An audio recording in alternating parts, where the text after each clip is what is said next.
الحمد لله رب العالمين والصلاة والسلام على أشرف الأنبياء والمرسلين نبينا محمد وعلى آله وصحبه أجمعين. أما بعد، قال الله سبحانه وتعالى: ولقد بعثنا في كل أمة رسولا أن اعبدوا الله واجتنبوا الطاغوت. ابتدا اسی کے نام و نامی سے جو رحمان ہے، رحیم ہے، ملک الملوک ہے، اکیلا ہے، اس کا کوئی شریک نہیں، ساری عبادتیں اسی کے لیے ہیں. انگن بے شمار درود و سلام ہو امام الانبیاء و خاتم النبیین محمد ابن عبداللہ صلوات ربی و سلام علیہ پر، اللہ کی رحمت و ازواج مطہرات امہات المؤمنین پر، اصحاب پر، اولاد پر، اور ہر اس شخص پر جو خالص اللہ کی عبادت کرتا رہا، اس کے ساتھ کسی کو شریک نہیں ٹھہرایا اور نبی کریم صلی اللہ علیہ وسلم کے طریقے کے اوپر چلتا رہا. میرے عزیز محترم ساتھیوں، سب سے پہلے میں اپنے نفس کو اور آپ سب لوگوں کو نصیحت اور وصیت کرتا ہوں کہ اللہ سے ڈر جاؤ،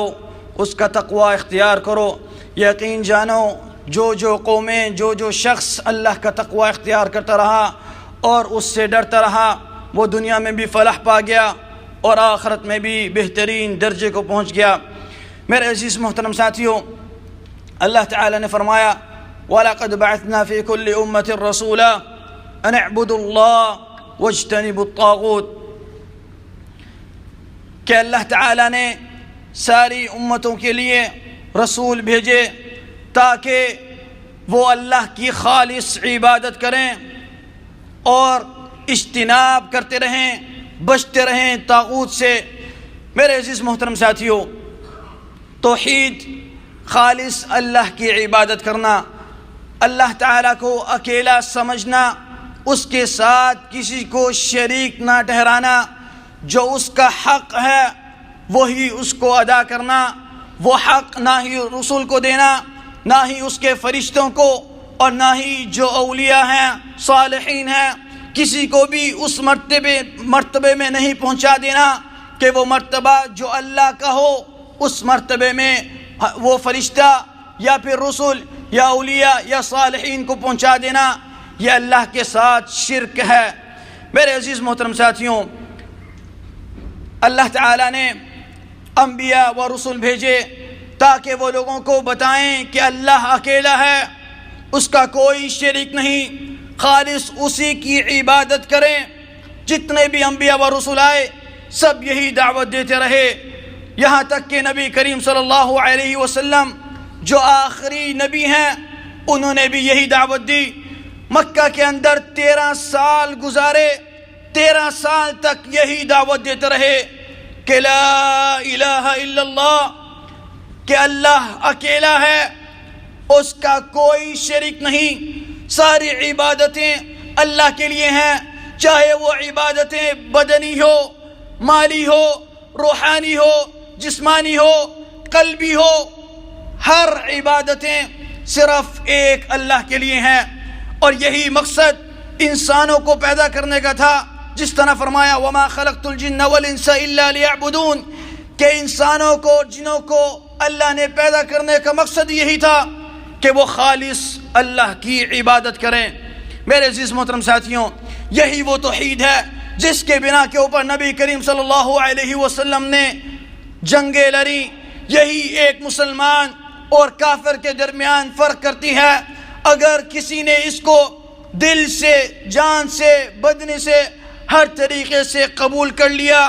اور اس کے اوپر زندگی بسر کرتا رہا، انہی کے لیے اللہ تعالیٰ نے جنتیں تیار کیے ہیں. ایسی جنت نہ کسی آنکھ نے کبھی اس کو دیکھا، نہ کسی کانوں نے اس کی تعریف سنی، نہ ہی دل اور دماغ اس کا تصور کرتے ہیں، جس کے نیچے نہریں بہہ رہی ہیں. میرے عزیز محترم ساتھیوں، یہی وہ توحید ہے جس کے اوپر صحابہ کرام رضوان اللہ اجمعین نے اپنے رشتہ داروں سے جنگیں لڑی، اپنا وطن، اپنا ملک، اپنی سرزمین، اپنی جگہ کو چھوڑ کر مکہ سے اسلام کی خاطر، توحید کی خاطر ہجرت کی اور مدینہ چلے گئے. اور پھر جنگیں بھی انہی کے ساتھ لڑتے رہے جو ان کے قبیلے والے تھے، جو ان کے رشتہ دار تھے، عزیز اقارب تھے، جو ان کے ہمسائے تھے. کس بنا پہ؟ صرف توحید اور شرک کے بنا کے اوپر۔ میرے عزیز محترم ساتھیوں، یہی جب ایک انسان اگر موحد بن جائے تو وہ شرک سے دور ہو جاتا ہے اور اللہ کے قریب ہو جاتا ہے، اور کوئی چیز اس میں شامل ہو جائے جو شرک والی ہو تو وہ اللہ سے دور ہو جائے گا، اور پھر وہ جنت کی طرف نہیں بلکہ جہنم کی طرف جا رہا ہے۔ اور یہی وہ گناہ ہے شرک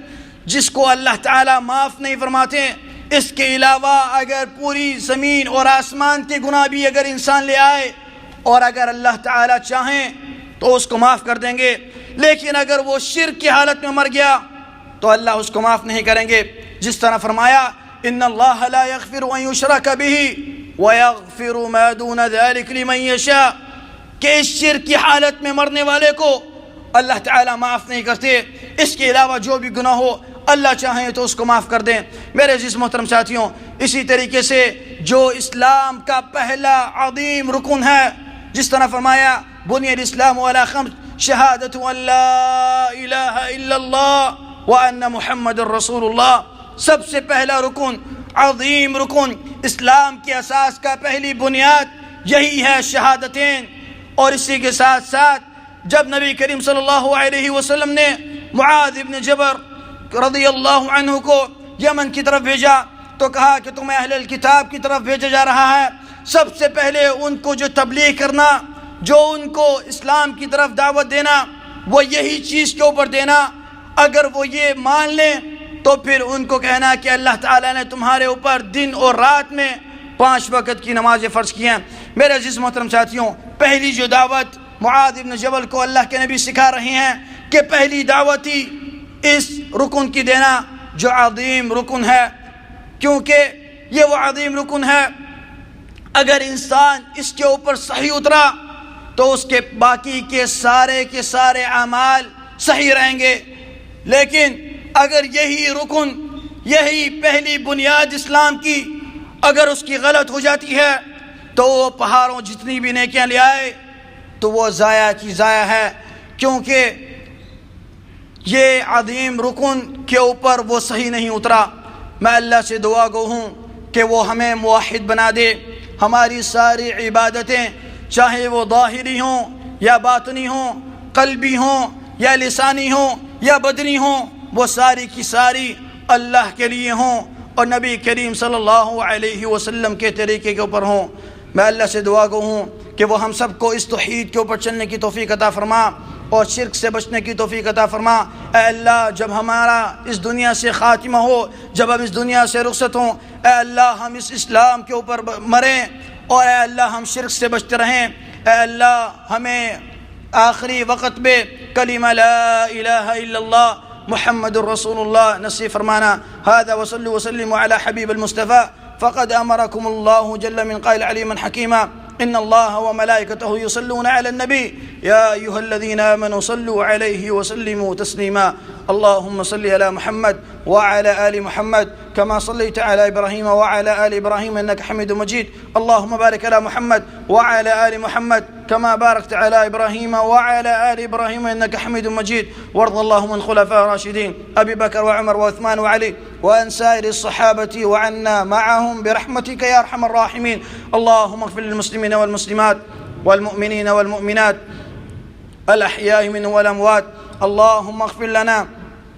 ولوالدينا ولجميع المسلمين برحمتك يا أرحم الراحمين